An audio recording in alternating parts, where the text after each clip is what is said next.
নমস্কার বন্ধুরা, কবিতা কিচেনে আপনাদের সবাই স্বাগত। আমি চলে এসেছি বটবটি গাছের দিকে। দেখো এইদিকে, দেখো বটবটি গাছ পুরো ভর্তি হয়ে রয়েছে। আর এইদিকে কিন্তু আমরা বটবটি গাছগুলো লাগিয়েছি, আর প্রচণ্ড বটবটি হয়েছে। আমি কিছুটা বটবটি তুলেছি। এইদিকে দেখো বটবটি আমার অনেকটা তোলা হয়ে গেছে, এখনও কিছুটা বাকি রয়েছে, তুলবো। তা চলো আজকে করবো আমি হচ্ছে বটবটি মাখা, আর করবো চিংড়ি মাছ দিয়ে। তা চলো, এইদিকে দেখো বটবটি হয়ে রয়েছে, দেখতেই পাচ্ছ তোমরা। একদম তুলে নিয়েছি আমি। এইদিকে দেখো কত সুন্দর বটবটিগুলো হয়েছে, শুধু দেখো। আর একদম টাটকা টাটকা বটবটি একদম। তাছাড়া সকাল সকাল গাছের দিকে চলে এসেছি আমরা বটবটি তুলতে।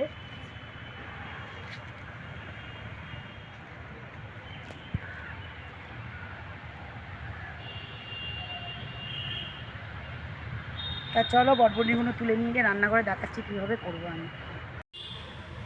এইদিকে দেখো অনেকটাই বটবটি তুলে নিয়ে চলে এসেছি, আর এদিকে আমি একটা পাত্রের মধ্যে জল নিয়ে নিয়েছি, আর বটবটিগুলো আমি ধুয়ে নিয়ে চলে এসেছি। তা চলো বটবটিগুলো কেটে নেবো প্রথমে।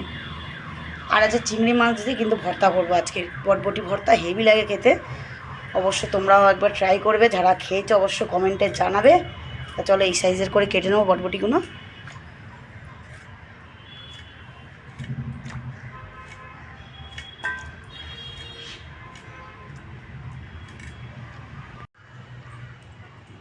তো এইদিকে দেখো কতটা বটবটি হয়ে গেছে, আর ওইদিকে দেখো কড়া বসিয়ে দিয়েছি। আমার কড়া খুব গরম হয়ে গেছে।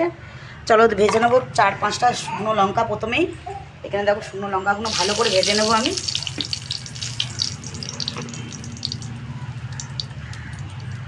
এখানে দেখো শুকনো লঙ্কা ভাজা হয়ে গেছে, এবার রসুন কটা ভেজে নেবো।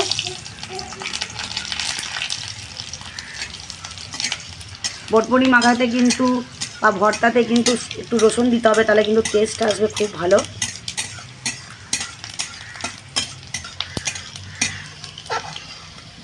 বেশি কড়া করে ভাজবো না।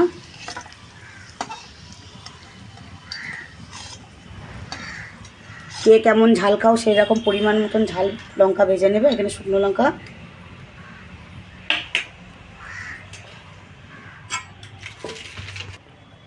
এরপরে দেখো চিংড়ি মাছ একটু ভেজে নেবো তেলের মধ্যে। খুব বেশি চিংড়ি মাছ ভাজলাম না, কয়েকটা। তোমরা তোমাদের পরিমাণ মতন করে নিতে পারবে।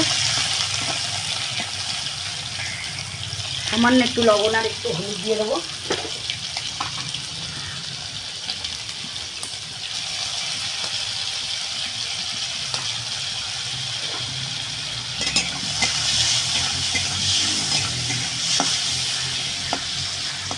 চিংড়ি মাছের কালারটা খুব সুন্দর চলে আসবে। এই দেখো চিংড়ি মাছটা আমার ভাজা হয়ে গেছে একদম সুন্দর করে।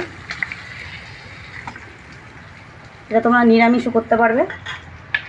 আর এদিকে দেখো চিংড়ি মাছের তেলটা রয়েছে, ওর মধ্যে আর একটু তেল দিয়ে দেবো আমি। এরপর একটা বড় সাইজের পেঁয়াজ দিয়ে দেবো।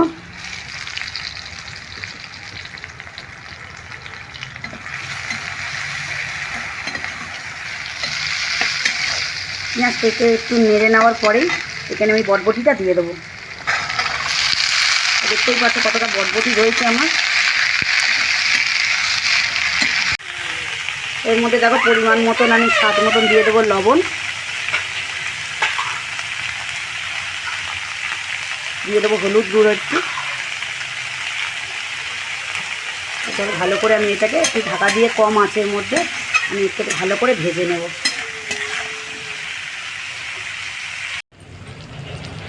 এইদিকে দেখো আমার বটবটিটা পুরো ভাজা হয়ে গেছে, আর এদিকে দেখো আমি যে চিংড়ি মাছ আর রসুন শুকনো লঙ্কাটা ভেজে রেখে দিয়েছিলাম ওর মধ্যেই দিয়ে দেবো। দিয়ে আমি এটাকে একদম মিক্সির মধ্যে পেস্ট করে দেবো। তোমরা শিলেও বাটতে পারো, আমার শিলটা খুবই ছোটো, যার জন্য আমি শিলে বাটতে পারবো না এটাকে। তা চলো এটা মিক্সির মধ্যে বেটে নেবো, এটা নামিয়ে নেবো। এই দেখো আমার বটবটি বাটা পুরো হয়ে গেছে একদম খুব সুন্দর। এইদিকে দেখো পেঁয়াজ কুচি নিয়ে চলে এসেছে, আমি ওপর থেকে হালকা করে দিয়ে দেবো। তা আমি পেঁয়াজটাকে হালকা করে দিয়ে দেবো, দিয়ে চলো খাবার টেবিলে তোমাদের সাথে দেখা হবে। রেসিপিটা যদি তোমাদের ভালো লাগে অবশ্যই চ্যানেলটাকে সাবস্ক্রাইব করে নেবে, ভিডিওটি লাইক করবেন, কমেন্ট করে জানাবেন, আর অনেক অনেক করে শেয়ার করবেন। আর এখনও যারা যদি আমার ভিডিওটা দেখছো চ্যানেলটাকে সাবস্ক্রাইব করেননি, অবশ্যই চ্যানেলটাকে সাবস্ক্রাইব করে আমার পাশে থাকবে। তা চলো আমি চলে এসেছি এখন বটবটি ভর্তা নিয়ে, এখন টেবিলে খেতে চলে এসেছি। তা চলো খেয়ে দেখা যাক কেমন হয়েছে খেতে।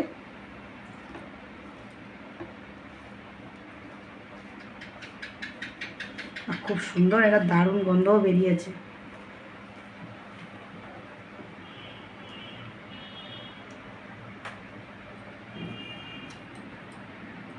দারুণ, সত্যি দারুণ হয়েছে খেতে।